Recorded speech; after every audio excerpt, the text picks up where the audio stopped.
गोपालगंज में किशोर नाम का एक किसान अपनी पत्नी माधवी और दो बेटियों नेहा और स्नेहा के साथ रहा करता था। किशोर अपने खेत में सब्जियां उगाकर उन्हें बाजार में बेचा करता था। इसी से उसकी रोजी रोटी चलती थी। सब्जी ले लो, सब्जी ताजा ताजा हरी हरी सब्जी। जो आएगा वो खाएगा और जो नहीं आएगा वो पछताएगा। अरे किशोर भाई, ये बात तो तुमने बिल्कुल सच कही। जिसने तुम्हारी हरी ताजी सब्जियों को नहीं चखा वो तो सचमुच पछताएगा। चलो अब मुझे 1 किलो पालक, 1 किलो मूली और हाँ 1 किलो ये मेथी तोल दो भैया। हाँ किशोर भाई, आपके खेत की सब्जियां तो पूरे बाजार में सबसे ताजी और फ्रेश होती है। मुझे ना आप 1 किलो सीताफल, 2 किलो टमाटर और साथ में प्याज भी तोल देना। जी, आप दोनों का बहुत बहुत धन्यवाद। आप लोग बस 2 मिनट रुकिए, मैं आपकी सब्जियां तोल देता हूँ। किशोर अपने खेतों की खूब देखभाल करता और उनमें तरह तरह की सब्जियां उगाकर बाजार में बेचता। सर्दियां अब जा चुकी थी और गर्मी का मौसम शुरू हो गया था। गर्मियों के मौसम में किशोर जब भी काम के लिए घर से निकलता तो उसकी पत्नी उसको ठंडा ठंडा सत्तू बना कर देती। अरे माधवी, अगर तुम्हारा सत्तू बनकर तैयार हो गया हो तो मुझे जल्दी से दे दो। सूरज सर पर चढ़ाया है और मुझे बाजार जाने के लिए देर हो रही है। जी अभी लाई। कितना टाइम लगा दिया तुमने। तुम्हें पता है ना, ग्राहक के आने का टाइम हो गया है। जी वो मैं पड़ोस में जो प्रिया मैडम है ना, उनके यहाँ से बर्फ लेने गई थी। आपको पता है उनके घर में तो फ्रिज भी है और एसी भी। जब मैं उनके घर गई तो अंदर एसी चल रहा था। मुझे तो ऐसा लगा मानो मैं राजस्थान से कश्मीर पहुंच गई हूँ।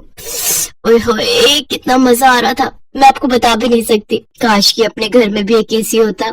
माधवी, अगर सपने से बाहर आ गई हो तो मुझे सत्तू का गिलास पकड़ा दो, मुझे देर हो रही है। अच्छा, अब मैं चलता हूँ। और हाँ, ऐसे खुली आंखों से सपने देखने में कोई बुराई नहीं है। देखो देखो। किशोर अभी घर से निकल ही रहा होता है कि तभी धरती में एक तेज कंपन होता है और जमीन में दरार आने लग जाती है। किशोर को समझते देर नहीं लगती कि ये भूकंप है। वो जल्दी से अपनी पत्नी और दोनों बेटियों को लेकर खुले मैदान में चला जाता है और इस भूकंप में आधे से ज्यादा गांव तबाह हो जाते हैं। किशोर अपने परिवार के साथ सही सलामत बच तो गया था, लेकिन इस भूकंप में उसका सब कुछ तबाह हो चुका था। मई महीने की भीषण गर्मी में किशोर अपने परिवार के साथ यहाँ से वहाँ नंगे पैर भटकता रहता है। उसे कुछ समझ नहीं आता कि वो क्या करे। तभी उसकी बेटी नेहा उससे कहती है, माँ बाबा, मेरे पैर इस धूप में जल रहे हैं, मुझसे और नंगे पाँव नहीं चला जा रहा। हाँ बाबा, मेरे पाँव भी इस धूप में बहुत जल रहे हैं। नहीं बेटी, तुम मेरी गोद में आ जा और माधवी तुम स्नेहा को उठा लो। इसके बाद वो दोनों अपने बच्चों को गोद में उठाकर चलने लगते हैं। काफी देर तक धूप में चलने के कारण उनके पैरों में मानो अंगारे के चटके लगने लगते हैं और पाँव में छाले तक पड़ जाते हैं, लेकिन फिर भी आंखों में आंसू की धारा लिए वो दोनों चलते जा रहे थे। कुछ देर बाद वो एक नदी किनारे रुककर पानी पीते हैं और फिर एक बड़े से पेड़ के नीचे झोपड़ी बनाकर उसमें रहने लगते हैं। एक ही झटके में हमारी सारी दुनिया ही उजड़ गई। इतने सालों की मेहनत सब बेकार हो गई। अब हम और हमारे बच्चे कैसे जिएंगे? अगर आप ही हिम्मत हार जाएंगे तो फिर हम सबको कौन संभालेगा? हम अपनी नई जिंदगी की शुरुआत करेंगे। अपने बच्चों की खातिर हम खूब मेहनत करेंगे, उन्हें किसी भी चीज की कमी नहीं होने देंगे। इसके बाद किशोर और माधवी दोनों ही एक अमीर आदमी के यहाँ काम ढूंढ लेते हैं और उसके यहाँ नौकरों का काम करने लगते हैं। उस अमीर आदमी का नाम सेठ राजपाल होता है और वो अपनी पत्नी नयनतारा और बेटे रोहन के साथ रहता था। उनका एक बड़ा सा बंगला था जिसमें जरूरत की हर एक चीज मौजूद थी। घर में 8 कमरे थे और सभी में एसी लगा हुआ था। यहाँ तक उनकी रसोई में भी एसी लगा हुआ था। किशोर उनके घर में साफ सफाई का काम किया करता था, जबकि माधवी उनके लिए खाना बनाया करती थी। एक रोज नेहा और स्नेहा भी अपने माता पिता के साथ सेठ जी के बंगले पर आती है। तभी वो दोनों रोहन के कमरे के बाहर खड़े होकर चुपके से देखती हैं। रोहन, ये लो बेटा, ये रही आपकी आइसक्रीम, कोल्ड ड्रिंक और ये पिज्जा। अब आप आराम से बैठकर टीवी देखो। और ये लो, अब मैंने एसी भी ऑन कर दिया। और हाँ, इन सब के बाद आपको स्टडी भी करनी है। Okay, do you understand? Okay mom, मैं सब समझ गया। आप बार बार मुझे एक ही बात मत बोला करो। मैं कोई दूध पीता बच्चा नहीं हूँ। ओके बाबा। अच्छा, अब एसी ऑन है, अब ज्यादा ठंड लगे तो इसे बंद कर देना। Okay okay mom. इसके बाद नयनतारा वहाँ से चली जाती है। उस कमरे से ठंडी ठंडी हवा बाहर भी आ रही थी, जिसका आनंद नेहा और स्नेहा ले रहे थे। वाह यार स्नेहा, ये रोहन तो कितना भाग्यशाली है, इसके कमरे में तो एसी लगा हुआ है। हाँ नेहा, काश हम भी एसी में रह पाते। तभी रोहन की नजर उन दोनों पर जाती है और वो चिल्लाते हुए कहता है, तुम गरीब फटीचर लोग यहाँ मेरे कमरे के बाहर खड़े होकर मुफ्त में एसी की हवा खा रहे हो। चलो निकल जाओ यहाँ से। रोहन उन दोनों को धक्का मारकर गिरा देता है। तभी वहाँ नयनतारा, राजपाल, किशोर और माधवी भी आ जाते हैं। नेहा, स्नेहा बेटी, तुम दोनों ठीक तो हो ना? तुम दोनों को कोई चोट तो नहीं आई ना? नहीं माँ, हम लोग ठीक है। तुम दोनों सच कह रही हो ना? हाँ पापा, हम सच कह रहे हैं, हमें कोई चोट नहीं आई। डैड, आपको पता है ये दोनों फटीचर गरीब कहीं की मेरे रूम के बाहर खड़े होकर मुफ्त में एसी की हवा खा रही थी। ये बात सुनकर राजपाल और नयनतारा गुस्सा हो जाते हैं और किशोर और माधवी को खूब खरी खोटी सुनाते हैं। अरे तुम दोनों ने अपने बच्चों को अक्ल सिखाई है कि नहीं? उन्हें कोई मैनर्स है कि नहीं? इस तरह किसी के रूम के बाहर खड़े होकर मुफ्त में एसी की हवा खा रही है। हमसे गलती हो गई जो तुम्हारे घटिया और गरीब बच्चों को अपने सुंदर से घर में आने दिया। अब इनको बोलो कि जल्दी से यहाँ से रफा दफा हो जाए, नहीं तो मुझसे बुरा कोई नहीं होगा। लेकिन मालकिन, वो क्या तुम दोनों को समझ नहीं आता कि मैंने क्या कहा? जल्दी से निकालो इनको बाहर, नहीं तो तुम दोनों को भी यहाँ से चलता करूंगी और नौकरी पर किसी और को रख लूंगी। बेचारी गरीबी के बोझ के तले किशोर और माधवी नेहा और स्नेहा को वापस झोपड़ी में जाने को कहते हैं और फिर वो दोनों भी बिन कुछ कहे वहाँ से चले जाते हैं। कुछ दिनों बाद जब उनकी तनख्वाह आती है तो वो अपने लिए किराए का मकान ले लेते हैं। किराए के मकान में पहुँचने के बाद नेहा अपने पिता से कहती है, माँ बाबा, हम किराए के मकान में तो रहने आ गए, लेकिन यहाँ भी तो सिर्फ एक पंखा ही है। क्या हम अपने घर में एक एसी नहीं लगा सकते? हाँ बाबा, हमें भी रोहन की तरह एक एसी वाले कमरे में रहना है और ठंडी ठंडी हवा में सोना है। माँ भी जब रसोई में हमारे लिए खाना बनाती है तो वो गर्मी में पसीने से पूरी तरह भीग जाती है। अगर अपने घर में एसी होगा तो माँ को खाना बनाते वक्त बिल्कुल भी गर्मी नहीं लगेगी और हम सब भी आराम से सो पाएंगे। मुझे माफ कर दो मेरे बच्चों, लेकिन मैं तुम्हारी ये मांग पूरी नहीं कर सकता क्योंकि हम इतने पैसे नहीं कमाते हैं कि हम एसी खरीद सके। हमें माफ कर देना मेरे बच्चों। अरे तुम सब उदास मत हो, मेरे पास एक उपाय है जिससे एसी के जैसी ही हवा लगेगी। हालांकि मेरा ये एसी थोड़ा सा देसी और अतरंगी है। इसके बाद माधवी रजाई को गीला करके खिड़कियों पर टांगती है जिससे घर थोड़ा ठंडा हो जाता है।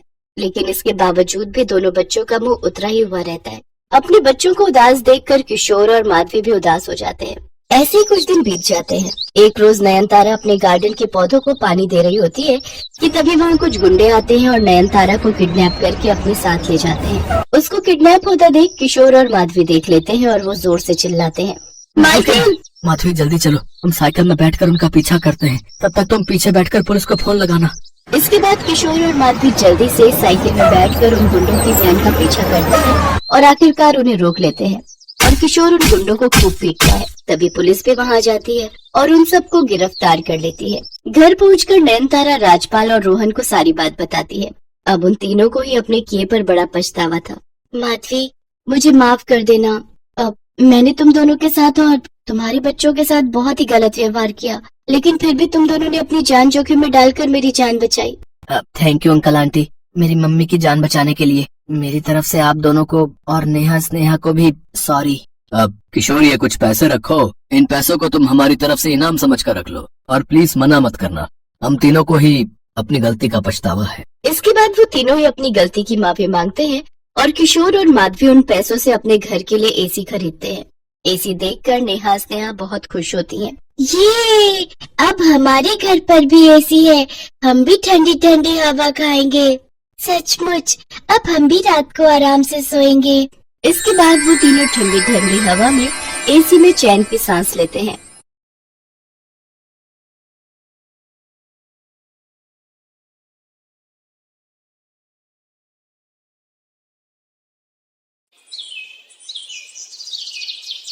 भीखू और उसकी पत्नी ममता का एक छोटा बेटा था। भीखू और ममता सड़कों पर सामान बेचकर गुजारा करते थे और वहीं फुटपाथ पर एक छोटी सी झुग्गी में रहकर गुजारा कर रहे थे। ममता दोबारा गर्भवती थी, इसलिए वो झुग्गी के आसपास ही रुकने वाले वाहन के लोगों को सामान बेचती थी।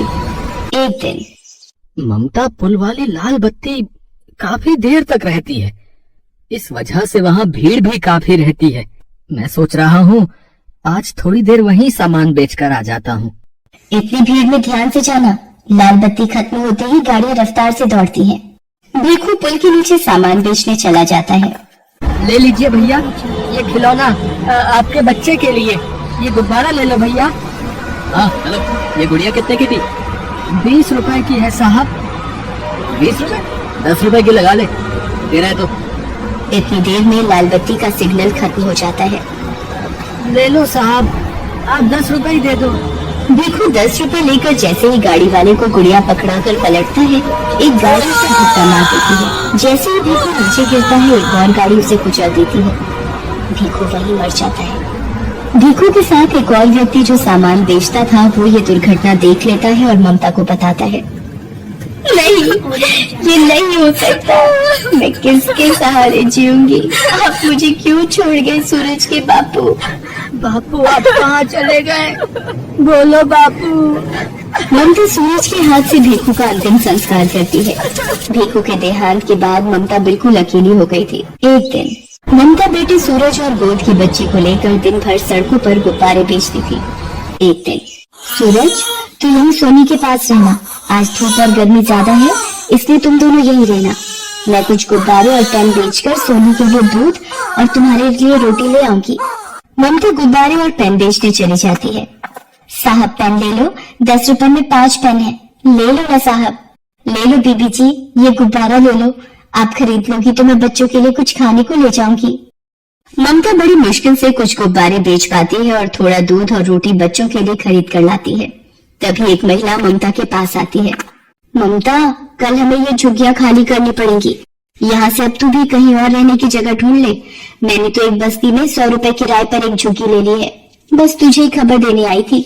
हे भगवान, अब अपने दोनों बच्चों को लेकर कहाँ जाऊंगी? अपने बच्चों के रहने के लिए मुझ गरीब का घर कहाँ से लाऊंगी? ममता अपने बच्चों को लेकर एक दुकान के बाहर बैठ जाती है। तभी सामने एक ऑटो रिक्शा पलट जाता है और एक महिला ऑटो रिक्शा से गिर जाती है। ममता भागते हुए महिला के पास जाती है। ओ भैया, कैसे ऑटो रिक्शा चला रहा था? देखकर नहीं चला जाता? जल्दी में हॉस्पिटल लेकर चलो। ममता उस महिला को संभाले बच्चों के साथ हॉस्पिटल पहुंचती है। ऑटो वाला ममता और उस महिला को अपने ऑटो से उतार कर भाग जाता है।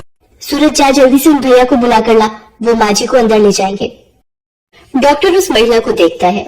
देखिए, इनकी रीढ़ की हड्डी टूट गई है, तो अब इनको कंप्लीट बेड रेस्ट की आवश्यकता है। इनके घर से जो भी सदस्य हैं उन्हें आप बुला लीजिए। डॉक्टर, मैं नहीं जानती ये कौन है। इनका एक्सीडेंट हुआ तो मैं इन्हें यहाँ ले आई। डॉक्टर, इन्हें कब तक होश आ जाएगा? तभी ये अपने बारे में बता पाएंगे। 1 से 2 घंटे में इन्हें होश आ जाएगा। लगभग 2 घंटे बाद उस महिला को होश आता है और वो अपने बारे में बताती है। मेरा नाम राज रानी है। पता नहीं उस ऑटो रिक्शा वाले ने कैसे चलाया कि अचानक से ठोकर लगी और ऑटो पलट गया। उसके बाद मुझे धुंधला सा याद है कि तुमने मुझे उठाया था और ऑटो में बिठाया। तुम्हारा बहुत बहुत शुक्रिया बेटी, जो तुम मुझे यहाँ ले आई। माँ जी, आपकी रीढ़ की हड्डी में फ्रैक्चर हुआ है, इसीलिए आपको घर ले जाने के लिए एम्बुलेंस की व्यवस्था करनी होगी। बेटी, मेरे पति अपने बिजनेस के काम से दूसरे शहर गए हुए हैं। मेरी एक सहायता करो, एम्बुलेंस में मेरे घर तक पहुंचने में मेरी मदद कर दो। डॉक्टर, मैं बिल अकाउंट से भर दूंगी, आप एक एम्बुलेंस की व्यवस्था करा दीजिए। माँ जी, आप बिल्कुल भी चिंता मत करिए, मैं आपके साथ ही चलूंगी। ममता राज रानी को एम्बुलेंस में घर तक लेकर आती है। राज रानी को उस वक्त एक सहारे की बहुत जरूरत थी, जो ममता के रूप में उन्हें मिला था। घर पहुंचकर राज रानी अपने पति महेंद्र नाथ को फोन पर सारी बात बताती है। ममता, मैंने अपने पति को फोन कर दिया है, वो कल सुबह ही वापस आ रहे हैं। क्या तुम कल सुबह तक मेरे पास रह सकती हो? ममता राज रानी की बातों को सुनकर रोने लगती है। क्या हुआ ममता, तुम अचानक रोने क्यों लगी? कोई जबरदस्ती नहीं है बेटी, तुम अगर नहीं रुकना चाहती तो कोई बात नहीं। और फिर तुमने इतना कुछ किया है मेरे लिए, वो एक बहुत बड़ी बात है। ममता राज रानी को अपने रोने का असली कारण बताती है और अपनी जिंदगी की सारी आपबीती सुनाती है, जिसे सुनकर राज रानी की आंखों में आंसू आ जाते हैं। आप ही बताइए माँ जी, अब मैं क्या करूं? अपने इन छोटे बच्चों को लेकर कहाँ जाऊं? चिंता मत करो बेटी, भगवान सब ठीक करेंगे। वहाँ सामने मेरी रसोई है, तुम वहाँ जाकर अपने लिए भी भोजन बनाओ, मेरे लिए भी, और इन बच्चों को भी खिलाओ। कब से तुम मेरी वजह से भूखी हो और बच्चे भी तुम्हारे साथ भूखे हैं। माँ जी, पहले आप ये दवाई ले लीजिए और आपको किसी भी चीज की जरूरत हो तो मुझे आवाज लगा देना। ममता राज रानी और सूरज को खाना देती है और सोनी के लिए थोड़ा दूध भी गर्म करती है। अगले दिन जब महेंद्र नाथ वापस आता है तो उसे सारी बात पता चलती है। वो भी ममता का धन्यवाद करते हैं। ममता बेटी, तुमने राज रानी के लिए इतना सब कुछ किया, उसका मैं हमेशा शुक्रगुजार रहूंगा। धीरे धीरे राजरानी की तबीयत में सुधार होने लगता है। ममता राजरानी की बहुत सेवा करती थी। 1 महीने बाद राजरानी बिल्कुल ठीक हो जाती है। माँ जी, अब आप ठीक हो गई हैं तो अब मुझे भी चलना चाहिए। मुझे भी आपके पास रहते इतने दिन हो गए। आपसे इतना प्यार पाकर मैं धन्य हो गई। आपने मेरे बच्चों को इतना प्यार दिया, इतना दुलार दिया, इसके लिए मैं सदैव आपकी आभारी रहूंगी। ममता, सूरज मुझे नानी माँ कहकर बुलाता है। क्या ये बच्चे हमेशा के लिए अपनी नानी माँ के पास नहीं रह सकते? हाँ ममता बेटी, हम दोनों की कोई औलाद नहीं है, पर सूरज और सोनी को देखकर हमारे मन में नाना नानी वाला प्यार उमड़ पड़ा। तुमने राजरानी की माँ जैसे सेवा की है बेटा। हम अपनी बेटी को बेसहारा नहीं भटकने देंगे। ममता की आंखें आंसुओं से भर आती हैं। बेसहारा को सहारा मिल जाता है। ममता राजरानी के गले लग जाती है। उस दिन के बाद से ममता महेंद्रनाथ के कारोबार में उसका हाथ बटाने लगी और उसने दोनों बच्चों को पढ़ा लिखा कर बच्चों के सपने पूरे किए।